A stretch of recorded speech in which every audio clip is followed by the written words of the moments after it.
Welcome to my educational channel విద్యా ఉద్యోగ సమాచారానికి స్వాగతం.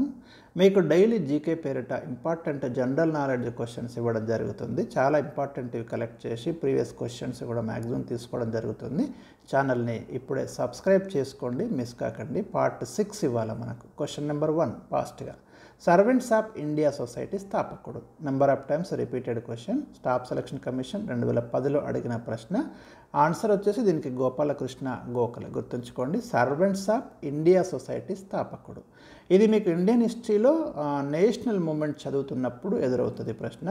మీకు 1905 జూన్ 12న పూణేలో సర్వెంట్స్ ఆఫ్ ఇండియా సొసైటీని గోపాలకృష్ణ గోఖలే స్థాపించడం జరిగింది. మీరు మితవాదుల గురించి చదివేటప్పుడు జాతీయోద్యమంలో భాగంగా గోపాలకృష్ణ గోఖలే, దాదాబాయి నౌరోజీ, ఫిరోజ్ షా మెహతా, సురేంద్రనాథ్ బెనర్జీ అక్కడ వస్తారు మీకు. సో అక్కడ మీరు ఈ క్వశ్చన్ అయితే చూడొచ్చు.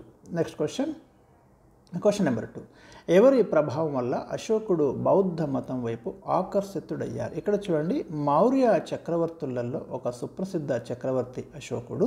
మీకు కళింగ యుద్ధంలో అశోకుడు గెలిచినప్పటికీ కూడా మరి ఆ యుద్ధం అతన్ని అహింస వైపుకు వెళ్ళేలా ప్రేరేపించిందని చెప్పుకోవచ్చు. అయితే ఉపగుప్తుడి యొక్క ప్రభావం వల్ల అశోకుడు మరి బౌద్ధ మతం వైపు ఆకర్షించబడ్డట్టు మనకు చరిత్ర తెలియజేస్తుంది.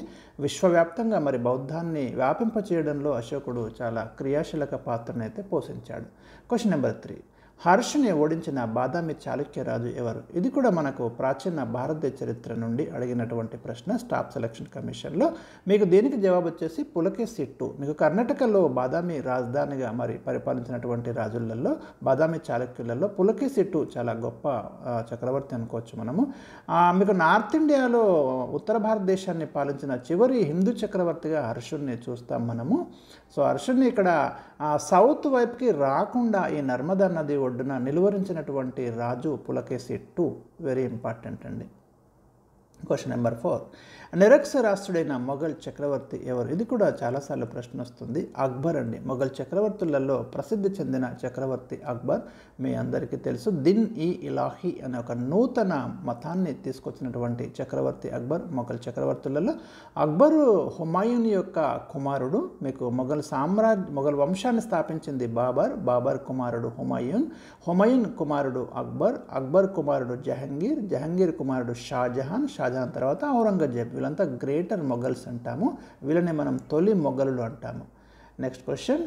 రాజ్య సంక్రమణ సిద్ధాంతాన్ని ప్రవేశపెట్టిన గవర్నర్ జనరల్ ఎవరు? నేషనల్ మూమెంట్ చదువుతున్నప్పుడు మీకు ఇది బ్రిటిష్ వారు భారతదేశంలో ఆక్రమించినప్పుడు వివిధ ప్రాంతాలను వాళ్ళు ఎలా కంట్రోల్లోకి తీసుకున్నారు అనే కాన్సెప్ట్ చదువుతున్నప్పుడు వస్తుంది.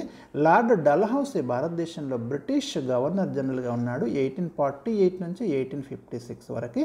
మీకు అందరికీ తెలుసు, భారతదేశంలో మొట్టమొదటి రైలు మార్గాన్ని కూడా 1853లో లార్డ్ డల్హౌసీ కాలంలోనే వేయబడింది. అయితే రాజ్య సంక్రమణ సిద్ధాంతాన్ని తీసుకొచ్చి ఎవరైతే ఇక్కడ స్వదేశీ రాజులకి సంతానం లేదో వారి యొక్క రాజ్యాలను అయితే మరి బ్రిటిష్ వాళ్ళు క్యాప్చర్ చేసుకోవడం జరిగింది. అట్లా మీకు ఝాన్సీ కానివ్వండి, సతారా కానివ్వండి, ఇలాంటి కొన్ని రాజ్యాలని వాళ్ళ కంట్రోల్లోకి తీసుకుంటారు ఈ రాజ్య సంక్రమణ సిద్ధాంతం ద్వారా.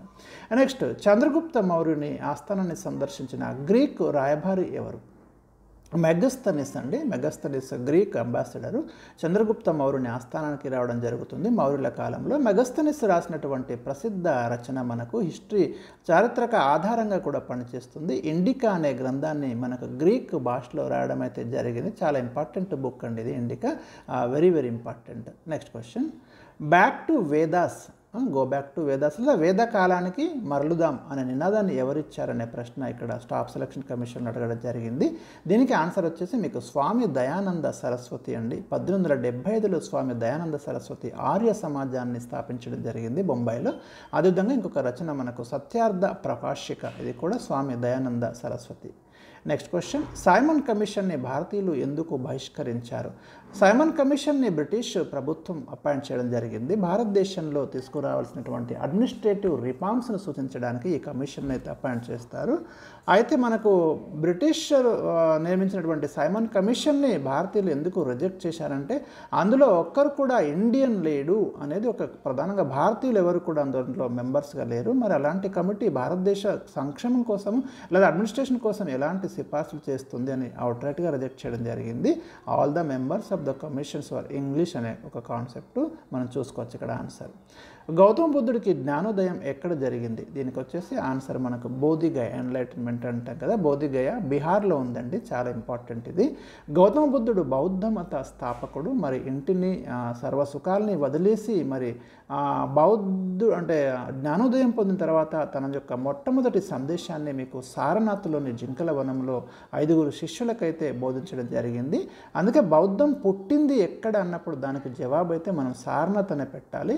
గౌతమ బుద్ధుడు లుంబిని వనంలో జన్మిస్తాడు. అయితే ఆయనకి జ్ఞానోదయం జరిగింది బోధగయ. నెక్స్ట్ క్వశ్చన్, శివాజీ ఏ సంవత్సరం పట్టాభిషేకం జరుపుకున్నాడు? శివాజీ 1674లో మహారాష్ట్రలో మీకు ప్రధానంగా శివాజీ ఒక రాజ్యాన్ని అయితే నెలకొల్పడం జరిగింది. 1674లో ఛత్రపతి టైటిల్ తోటి మీకు రాయగఢ్లో పట్టాభిషేకం జరుపుకోవడం అనేది జరిగింది. సో ఇది మనకి ఈరోజు ఇచ్చినటువంటి 10 ప్రశ్నలు, వాటి యొక్క విశ్లేషణ. ఇలాంటి ఇంపార్టెంట్ క్వశ్చన్స్ కోసం అయితే ఈ ఛానల్ని ఫాలో కండి.